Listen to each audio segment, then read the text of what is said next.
Hi friend, आज आपके लिए क्लास 8 का मैथ स्टार्ट करने जा रहे हैं।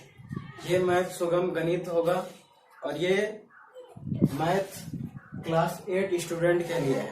तो आज हम आपके लिए क्लास 8 का मैथ सुगम गणित स्टार्ट करने जा रहे हैं। यदि ये वीडियो आपको थोड़ा बेहतर अच्छा लगे तो आप इस वीडियो को सब्सक्राइब कर लीजिएगा, क्योंकि जो वीडियो हम फिर से दोबारा अपलोड करेंगे वह वीडियो फिर आपके पास सब पहुंच जाएगा। तो इसलिए आप प्लीज आप सब्सक्राइब कर लीजिएगा और लाइक करने की इच्छा हो तो लाइक करिएगा, शेयर भी कर दीजिएगा। तो चलते हैं, आज क्लास 8 का मैथ स्टार्ट करते हैं सुगम गणित। क्लास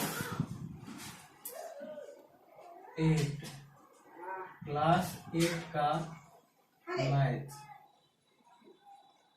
क्लास 8 का मैथ सुगम गणित, ये वाला मैथ स्टार्ट करने जा रहे हैं। क्लास 8 का मैथ सुगम गणित। चलिए, तो क्लास 8 का मैथ क्या होगा मेरा? सुगम गणित। सुगम गणित SUGAM, सुगम गणित GANIT। तो आज आपके लिए क्लास 8 का मैथ सुगम गणित स्टार्ट करने जा रहे हैं। तो आप लोग क्लास 7 में भी बहुत सारे, क्लास 7 में आप NCERT मैथ या तो सुगम गणित पढ़ चुके होंगे। तो उसके आगे हम इस चैप्टर में परिमेय संख्या के बारे में पढ़ेंगे। क्लास 8 का जो फर्स्ट चैप्टर है, चैप्टर 1 परिमेय संख्या, परिमेय संख्याएं, जिसको इंग्लिश में बोलते हैं रेशनल नंबर।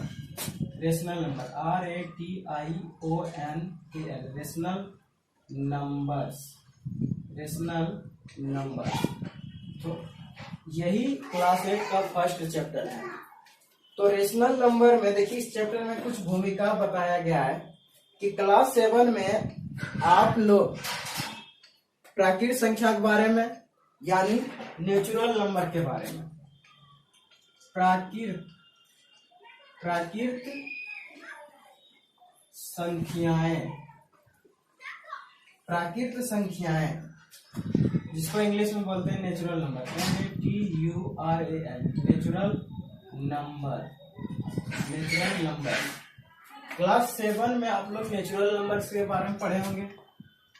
क्लास 7 में आप लोग पूर्ण संख्याएं, जिसको इंग्लिश में बोलते हैं होल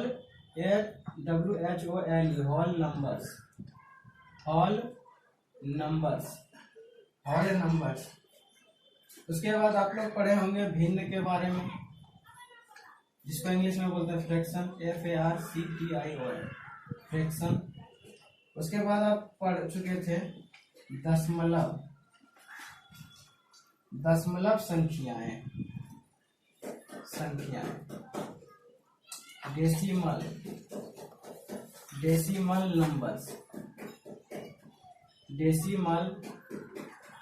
नंबर्स।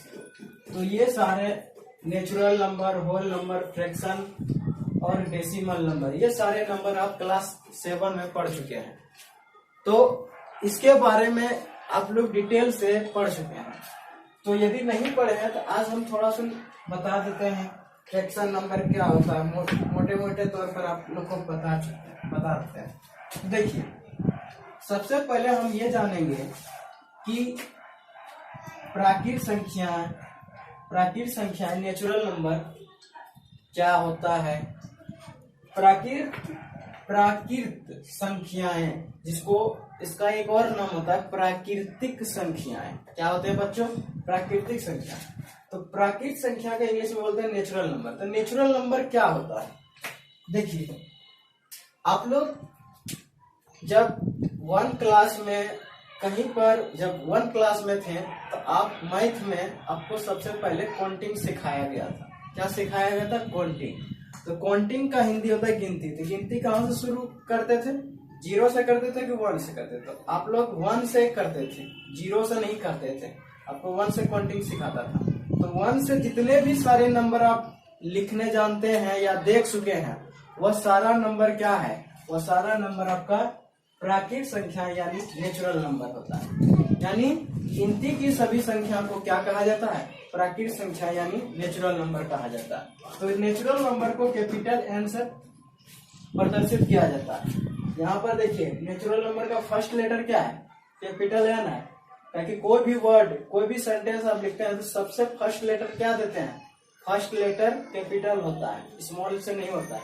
तो यहाँ पर क्या फर्स्ट लेटर एन है, इसलिए मेरा 1 2 3 4 5 6 एक्सेट्रा यानी बहुत सारे नंबर, ये सारे नंबर क्या है? नेचुरल। यानी 1 से जितना नंबर स्टार्ट होगा वह सारे नंबर आपका क्या कहलाएगा? नेचुरल नंबर यानी होल नंबर कहलाएगा। अब अगला टॉपिक देखिए क्या है? पूर्ण संख्या, जिसको इंग्लिश में बोलते हैं होल नंबर। देखिए पूर्ण संख्या किसको कहता है? अभी आप लोग को बताया नेचुरल नंबर। तो नेचुरल नंबर में यदि आप जीरो को मिला दीजिएगा, शामिल कर दीजिएगा, तो जीरो को जैसे आप शामिल कर दिए, किसमें शामिल करना है? तो नेचुरल नंबर में। जीरो को जैसे आप नेचुरल नंबर में शामिल कर दीजिएगा, वह नंबर क्या कहलाएगा? वह नंबर आपका पूर्ण संख्या यानी होल नंबर कहलाएगा। क्या कहलाएगा? Whole number. और होल नंबर को किससे प्रकट करते हैं, प्रदर्शित करते हैं? तो कैपिटल डब्ल्यू से करते हैं। तो अब देखिए यहाँ पर सारे नेचुरल नंबर था, इसके पहले क्या लगाएं? जीरो लगाएं, फिर जितना नंबर है ऊपर वाला यहाँ नीचे लिख दीजिए। तो ये मेरा नंबर क्या कहलाने लगा? होल नंबर कहलाने लगा। ये मेरा नंबर क्या कहलाने लगा? Whole number. अब एक चीज थोड़ा सा यहाँ ध्यान दीजिए कि होल नंबर और नेचुरल नंबर, यदि आपसे पूछा जाए कि जितने भी होल नंबर होते हैं, जितने भी सभी प्राकृत संख्या क्या पूर्ण संख्या हो सकता है? यानी दुनिया में जितने भी प्राकृत संख्या है वह सारा प्राकृत संख्या, वह सारा नेचुरल नंबर क्या होल नंबर कहलाएगा? यस, हाँ, वह सारा नेचुरल नंबर होल नंबर कहलाएगा। क्योंकि जितने भी होल नेचुरल नंबर का नंबर होता है वह सारा नंबर आपको कहाँ पर होल नंबर में मिलेगा। और बहुत सारे नंबर में मिलता है, लेकिन अभी फिलहाल नेचुरल नंबर और होल नंबर का बात करते हैं। तो जितना भी होल नेचुरल नंबर में नंबर है वो सारा होल नंबर मिलता है। इसलिए सभी प्राकृत संख्याएं पूर्ण संख्याएं कहलाती है, लेकिन सभी पूर्ण संख्याएं प्राकृत संख्या कभी भी नहीं कहलाती है। ठीक है। अब यहाँ पर देखिए, आपसे पूछा जाए क्या नेचुरल नंबर और होल नंबर में कौन बड़ा है? कौन सा नंबर बड़ा? नेचुरल, एन से नेचुरल नंबर होता है, डब्ल्यू से होल नंबर होता है। तो नेचुरल नंबर और होल नंबर में कौन सा नंबर बड़ा है? तो आप बोलिएगा कि होल नंबर बड़ा है, नेचुरल नंबर छोटा है। ठीक है। होल नंबर बड़ा होता है किससे? नेचुरल नंबर से। ठीक है। अब एक क्वेश्चन ये भी एग्जाम में जिसे कि आप पढ़ चुके हैं, तो पूछेगा कि सबसे छोटी या प्रथम प्राकृत संख्या क्या होती है? तो बताना है 1 होता है, क्योंकि नेचुरल नंबर कहाँ से स्टार्ट होता है? 1 से होता है। इसलिए 1 मेरा क्या है? सबसे छोटी प्राकृत संख्या है और प्रथम प्राकृत संख्या है। ठीक है। अब यदि आपसे पूछ दे कि सबसे बड़ी प्राकृत संख्या क्या है, तो सबसे बड़ी प्राकृत संख्या ज्ञात करना संभव नहीं है, क्योंकि अब जैसे आप बोलिएगा सर सबसे बड़ी प्राकृत संख्या 100 होता है, क्या 100 से आगे नहीं होता है? इसमें 1 ऐड कर दीजिए तो क्या होगा? 101 हो जाएगा। अब उसमें भी 1 जोड़ दीजिए, मात्र 1 नंबर जोड़िए, देखिए कि नंबर बढ़ जाता है। इसलिए सबसे बड़ी प्राकृत संख्या जो है ज्ञात करना संभव नहीं है। समझ गए? यदि पूछेगा कि सबसे छोटी या प्रथम पूर्ण संख्या क्या कहलाएगी? तो 0 कहलाएगी, क्योंकि होल नंबर में यानी पूर्ण संख्या कहाँ से स्टार्ट होते हैं बच्चे? 0 से। और यदि इसमें पूछेगा कि सबसे बड़ी प्राकृत संख्या क्या, इसमें भी वही जवाब होगा। क्या जवाब होगा? ज्ञात करना संभव नहीं है। ठीक है। और एक बात ध्यान से रखिएगा, एक बात कि जितने भी प्राकृत संख्या है और जितने भी पूर्ण संख्या है वह सारा नंबर पॉजिटिव में लिखा जाता है, धनात्मक में लिखा जाता है, प्लस वाला नंबर में लिखा जाता है। ठीक है। माइनस में नहीं लिखा जाता है, हमेशा पॉजिटिव में ही लिखा जाता है, ये याद रखिएगा। अब आगे देखते हैं, अगला जो है भिन्न, जिसको इंग्लिश में बोलते हैं फ्रैक्शन। भिन्न क्या होता है? आप लोग भिन्न के बारे में पढ़ चुके हैं क्लास 7 में। तो भिन्न में जो है, जैसे कि मान लीजिए कि जैसे एक नंबर लिखते हैं यहाँ पर 1/2, 5/2, ठीक है, 3/5, ये सारा नंबर क्या है, यानी इस प्रकार का जितने भी आप नंबर देखिएगा वो सारा नंबर क्या कहलाएगा, फ्रैक्शन नंबर कहलाएगा, यानी भिन्न कहलाएगा। आप लोग भिन्न का जोड़, घटा, गुना, भाग ये सब तो पढ़ चुके हैं क्लास 7 में। अब देखिए क्लास 8 में भी आपको भिन्न का जोड़, एडिक्शन और फ्रैक्शन पढ़ना होगा, ठीक है। अब देखिए कि दशमलव संख्या, जिसको इंग्लिश में बोलते हैं डेसिमल नंबर, जैसे कि मान लीजिए कि ये आपका 25 है और इसके बीच में एक पॉइंट दे दीजिए। ये पॉइंट देने पर ये एक नंबर क्या कहलाएगा, ये नंबर डेसिमल नंबर कहलाएगा, यानी दशमलव संख्या ये कहलाएगा, ठीक है। तो अब देखिए कि आगे हम लोग बढ़ते हैं। तो आप परिमेय संख्याओं के बीच की संक्रियाएं, योग, अंतर, गुणा और भाग से भी परिचित हैं। इस चैप्टर में हम लोग परिमेय संख्याओं के गुण और उनके बीच की संक्रियाओं के गुणों का अध्ययन करेंगे, क्योंकि आप लोग क्लास 7 में रेशनल नंबर्स के बीच में जितने भी ऑपरेशंस होते हैं, यानी संक्रियाएं होते हैं, जैसे कि योग का, अंतर, एडिक्शन का, सब्ट्रैक्शन का, मल्टीप्लिकेशन का और डिवीजन का, ये सब के बारे में आप अच्छी तरह से परिचित हैं, इस चीज को पढ़ चुके हैं। लेकिन अब इस चैप्टर में क्लास 8 का जो चैप्टर मैथ में जो स्टार्ट करने जा रहे हैं, रेशनल नंबर यानी परिमेय संख्या, इसमें हमको इसमें परिमेय संख्या के गुणों के बारे में पढ़ेंगे और उनके बीच में क्या संक्रियाएं हैं उनके बारे में हम इस चैप्टर में पढ़ेंगे। तो चलिए आगे बढ़ते हैं। तो ये जो लिखे हैं अब इसको मिटा देते हैं।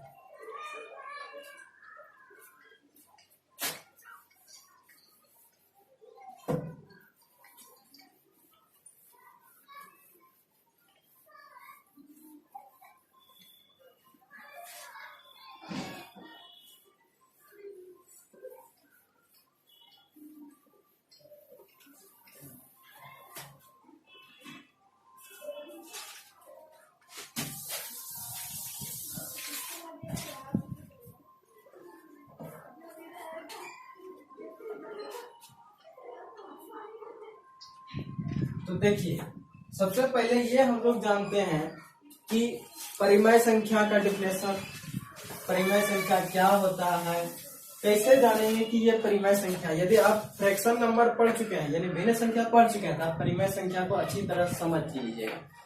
और यदि आप फ्रैक्शन नंबर नहीं पढ़े हैं, यानी भिन्न नहीं पढ़े हैं, तो उसमें थोड़ा सा आपको ट्रेबल हो सकता है, यानी कठिनाई का सामना कर, समझ में आ जाएगा लेकिन थोड़ा दिक्कत होगा। तो देखिए स्टार्ट करते हैं। सबसे पहले जानते हैं, एक क्वेश्चन लिखाते हैं आप लोग को, परिमेय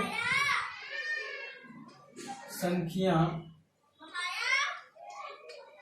किसे कहते हैं, ये क्वेश्चन है। क्वेश्चन क्या है बच्चे, परिमेय संख्या किसे कहते हैं, और परिमेय संख्या को इंग्लिश में क्या बोलते हैं, रेशनल नंबर। इंग्लिश वर्ड भी इस चीज का जो मेन टॉपिक होता है उसका नाम इंग्लिश रखिए, पूरे हर चीज का इंग्लिश नहीं, मेन जैसे परिमेय संख्या, तो परिमेय संख्या इंग्लिश में क्या बोलते हैं, रेशनल नंबर। तो देखिए इसका आंसर क्या होगा, वैसी संख्या जिसे P/Q, इसको क्या पढ़ेंगे, P/Q, या ऐसे पढ़ सकते हैं P/Q, P/Q या P/Q, P/Q के रूप में लिखा जा सके, उसे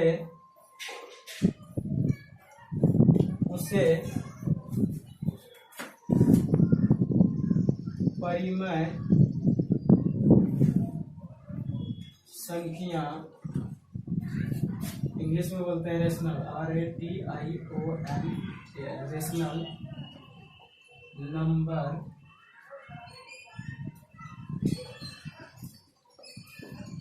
कहते हैं, रेशनल नंबर कहते हैं, जहां पी क्यू पूर्णांक है। पी क्यू क्या है बच्चों? पूर्णांक है। और इसमें एक चीज ध्यान रखेगा, एवं क्यू नॉट इक्वल टू 0 होता है। अब यहाँ पर थोड़ा समझिए, अब इसका कुछ एग्जाम्पल हम यहाँ पर लिख रहे हैं, एग्जाम्पल्स। तो देखिए एग्जाम्पल्स क्या हो जाएगा इसका, 4/5, 2/3 और 6/1 एक्सेट्रा। तो यहाँ पर थोड़ा ध्यान दीजिए, यहाँ पर परिमेय संख्या का क्या लिखे, डिफिनेशन लिखे। तो यहाँ पर परिमेय संख्या का क्या डिफिनेशन लिखे कि वैसी संख्या जिसे P/Q के फॉर्म में, देखिए के रूप को इंग्लिश में बोलेंगे फॉर्म, ठीक है, जिसे P/Q के रूप में लिखा जा सके उसे परिमेय संख्या यानी रेशनल नंबर कहते हैं। और एक चीज यहाँ पर ध्यान दीजिएगा, ये जो मेरा P और Q है क्लास 7 में आप पढ़ चुके हैं, वह इंटीजर यानी पूर्णांक के बारे में। तो देखिए थोड़ा सा पूर्णांक के बारे में आपको बता देते हैं, पूर्णांक क्या होता है। यदि क्लास 7 में आप इंटीजर के बारे में नहीं पढ़े हैं, देखिए तो पूर्णांक में क्या होता है, आपको ये याद रखना है कि पूर्णांक जो होता है मेरा, पहला नंबर 0 होता है। 0 क्या है? पूर्णांक है, इंटीजर है। पूर्णांक को इंग्लिश में इंटीजर बोलते हैं। और 0 के इधर जितने भी नंबर होते हैं, यानी पूर्ण संख्या में, होल नंबर में जितने भी नंबर आप देखें, ठीक है, 1 2 3, ठीक, बहुत सारे नंबर होते हैं। इधर देखिए निगेटिव नंबर हो गया, जैसे कि -1, -2, -3, इसी तरह। तो क्या देख रहे हैं कि इंटीजर जो होता है, पूर्णांक होता है, उसमें जितने भी होल नंबर, देखिए 0 को शामिल कर दिए, इस 0 को, यानी ये दोनों को मिला दिए, 0 1 2 3 मिला दिए। इसके आगे और बहुत सारे नंबर होते हैं, ये सारे नंबर क्या कहलाए? Whole number. और होल नंबर को किससे प्रदर्शित करते हैं बच्चों? कैपिटल W से। अब यहाँ पर ध्यान दीजिए, तो जितने भी होल नंबर होता है वो सारे किस में आ जाते हैं? मेरा पूर्ण संख्या में यानी इंटीजर में आ जाते हैं। अब देखिए -1 -2 -3, तो देखिए 1 के आगे कौन सा साइन है? माइनस का साइन है। 2 के आगे कौन सा साइन है? माइनस का साइन है। और 3 के आगे कौन सा साइन है? माइनस का साइन। तो ये सब माइनस वाला हो गया, यानी ऋणात्मक संख्या हो गया, ठीक है। इसको ऋणात्मक यानी इंग्लिश में बोलेंगे निगेटिव इंटीजर। तो क्या समझे कि निगेटिव इंटीजर, 0 और पॉजिटिव इंटीजर वाले नंबर को आप पूर्णांक कहिएगा, पूर्णांक कहेंगे, समझ गए। अब यहाँ पर जैसे बोल रहा है कि P और Q, यहाँ पर बात हो रहा है कि P और Q, तो मेरा P और Q क्या है? मेरा P और Q क्या है? मेरा इंटीजर है। इंटीजर को कैपिटल I या कैपिटल Z से प्रदर्शित करते हैं। तो कैपिटल I और कैपिटल Z से किसको प्रदर्शित करते हैं? इंटीजर को यानी पूर्णांक को कहते हैं। तो यहाँ पर जो देख रहे हैं, यहाँ पर लिखा है कि जहाँ P और P, Q पूर्णांक है और Q नॉट इक्वल टू, तो P और Q क्या है? मेरा पूर्णांक है। पूर्णांक अभी तुरंत आपको पता है कि पूर्णांक क्या होता है, कि माइनस वाला नंबर, 0 और प्लस वाला नंबर, ये सारे नंबर क्या कहलाएंगे? मेरा पूर्णांक कहलाएंगे। अब यहाँ पर थोड़ा देखिए, यहाँ पर जो लिखे हैं कि Q नॉट इक्वल टू 0, इसका मतलब क्या होता है? इसका मतलब यह होता है कि Q का वैल्यू, Q का मान कभी भी 0 नहीं लेंगे। क्यों नहीं लेंगे भाई? तो देखिए अभी थोड़ा समझाते हैं। जैसे कि मान लीजिए कि एक नंबर लेते हैं, मान लीजिए कि 2 क्या है? मेरा एक नंबर है, और इसमें यदि हम 0 से डिवाइड करेंगे, यानी P का मान हो गया मेरा 2, P का मान हो गया 2 और Q का मान हो गया 0, तो बात क्या हो रहा है कि Q not equal to 0। Not equal to का मतलब होता है कि नहीं, यानी Q का मान 0 लेना ही नहीं है भाई। क्यों नहीं लेना है? तो देखिए ऊपर में कितना है? 2, नीचे में कितना है? 0। तो 2 किसका वैल्यू है? P का वैल्यू, और Q किसका वैल्यू है? 0 का वैल्यू। जब 0 जो है, जब 2 में क्या करेंगे? भाग देंगे। तो भाग देने पर इसका, जैसे कि मान लीजिए कि एक यहाँ नंबर लिखते हैं, 4 नंबर लिखते हैं, आप इसमें 2 से भाग दोगे तो 2 का पहाड़ा 4 कितने बार में आता है अच्छी तरह जानते हैं, क्योंकि आप क्लास 8 में चल गए हैं, तो क्लास 8 में तो आप डिवाइड इतना इजी तो जानते होंगे। तो देखिए 2 बार में मेरा 4 आ जाता है। तो यहाँ पर ये जो 2 है, ये मेरा 2 क्या आप लोग कहते हैं इसको? भागफल बोलते हैं। तो ये क्या आप लोग बोलते हैं? भागफल बोलते हैं। तो भागफल यहाँ कितना निकला? 2। उसी तरह ये 0 जब 2 में भाग देगा तो इसका भागफल नहीं आएगा। क्या नहीं आएगा? भागफल नहीं आएगा। तो बताइए, जब भागफल ही नहीं आएगा तो ये भाग कंप्लीट हुआ? नहीं हुआ। ये भागफल क्या हो गया? कंप्लीट ही नहीं हो रहा। इसीलिए 0 जब किसी नंबर में भाग देंगे तो भागफल नहीं आएगा। समझ गए? तो वह अर्थहीन हो जाएगा। इसीलिए Q का मान 0 कभी नहीं लेना है। अब बात आता है क्या? ठीक है, मानते हैं। अब जैसे आप लोग सोचते होंगे कि Q का मान 0 नहीं लेते हैं, क्या P का मान 0 ले सकते हैं? चलिए देखते हैं। जैसे कि अब जो है 0 को ऊपर रखते हैं, 0 को ऊपर रखेंगे और 2 को नीचे रखेंगे। हाँ, जब किसी भी कोई भी 0 में जब कोई भी नंबर भाग देगा तो भागफल 0 आएगा। हमेशा याद रखिएगा, क्योंकि आप लोग अच्छी तरह से पढ़ चुके हैं नीचे क्लास में कि किसी नंबर में जब 0 से गुना करेंगे तो क्या आएगा? गुणनफल 0 आएगा। उसी तरह याद रखिएगा, जब किसी नंबर में जब 0 में कोई नंबर भाग देगा तो क्या आएगा? 0 आएगा। यानी कोई भी नंबर में 0 से गुना करेंगे तो 0 आएगा, और 0 में कोई भी भाग देगा तो 0 आएगा। क्लियर हो गया आपका डाउट? ठीक है। अब जैसे कि एग्जांपल में यहाँ लिखे हैं 4/5, 2/3, 6/1 एक्सेट्रा। ये सारे नंबर क्या